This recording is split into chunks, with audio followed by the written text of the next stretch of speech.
Game Hunter here, and welcome to my review. A while ago, a username from Nintendo.com, Game Boy Scotty, recommended me a game that I should try out, called Uniracers on Super Nintendo. And he even linked me some game footage for this game, and my first reaction to this was, it's a racing game, you take control of a unicycle. Now, you're not a guy on a unicycle, you're not a circus bear on a unicycle, you're just simply a unicycle that loves to race.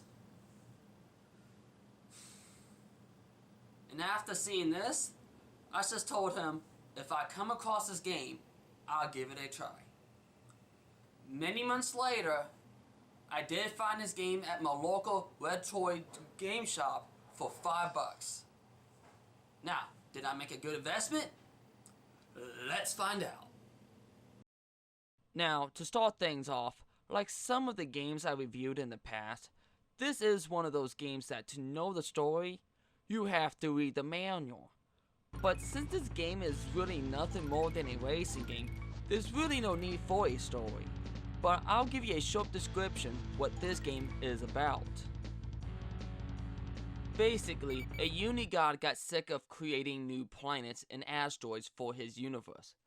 And the sole reason he even made these, because he wanted to impress this Unigoddess, who told him that he lacked of creativity. So, just to face from his boredom, he created a racing circuit that is dedicated just for the unicycles, called Uniracers. And those who can win this contest may be able to get a chance to race against the anti-uni.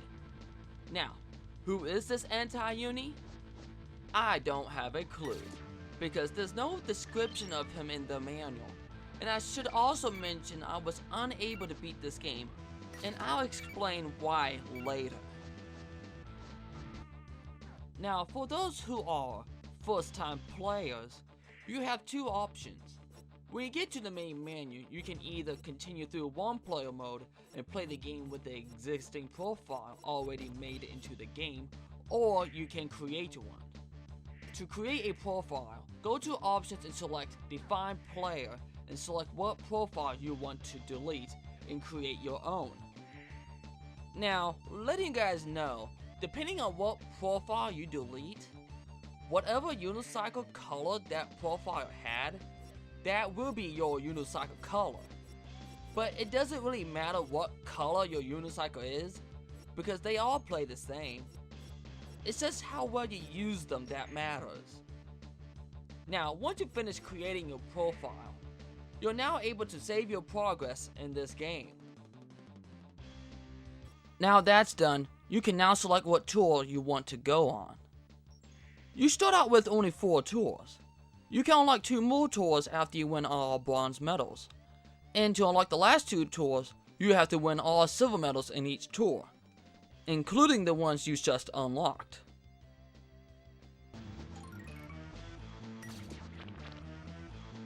There are 3 different types of tracks in this game. You got racetrack, which you have to race to the finish line as quickly as possible before the AI does. You got stunt track, which I really enjoyed. You basically do tricks to earn points, and once you rack up the minimum amount of points you're required, then you win. Which this does remind me a bit of Tony Hawk Pro Skater series, or any other extreme sports games I really enjoyed. This is probably the only type of track that I have no problem beating in the silver medal mode. Well, anyway, other than those 2 tracks, the 3rd track is the circuit, which is basically like the racetrack, but instead you're doing laps. The controls are simple, just like any other good games out there. You move by pressing left or right on the D-pad, and you can gain speed by pressing B to jump, then pressing L or R to do a flip. Now, it's very important that you hold B to jump high enough to complete the flip, because if you mess up your landing, it's going to slow you down. And also, pay attention to the track, because on some tracks, if you try to do a flip on a certain obstacle, it will push you back and you will waste time.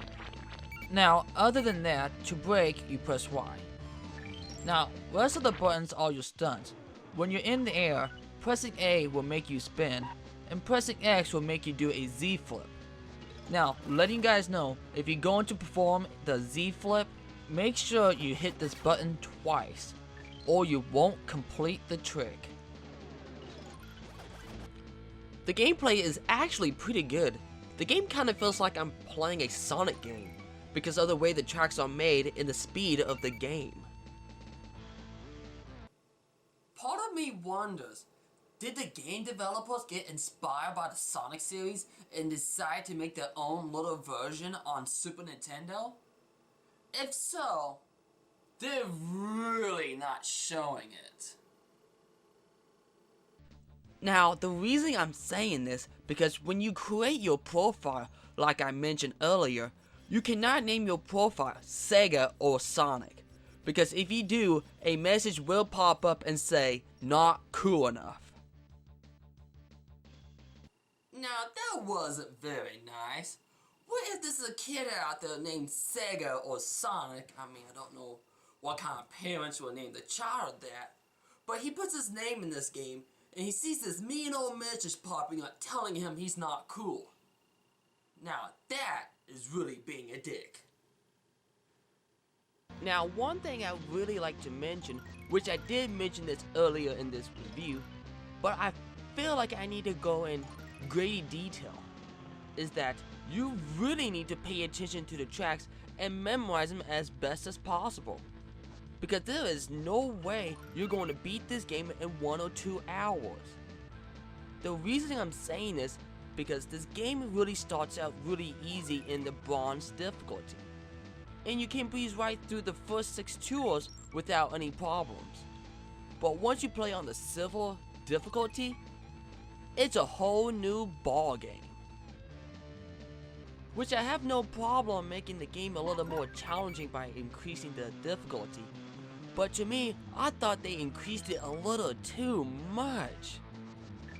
Now, it's not the tracks on the tours that gets more challenging. No, they stayed the same. It's the AIs I'm having a problem with. It seems like they have mastered these tracks, and I'm hardly hearing them screwing up. Now, I was able to beat most of the tracks in Crawler, but I got so frustrated with one of the tracks, I just lost it and turned off my game. That was a big mistake I just made, because I just now lost all my progress what I got done during that tour. Now, the game does save like I mentioned earlier, but it only saves when you complete the tour. You can't just do some and come back later. You have to do the whole tour in one sitting, or you could leave your system on and go do something else. Which, to tell you the truth, I really don't like doing that. I guess the last thing I can say about this game is that I really enjoy the music.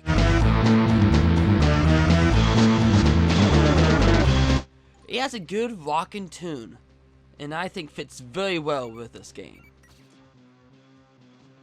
Overall, this is a really great game.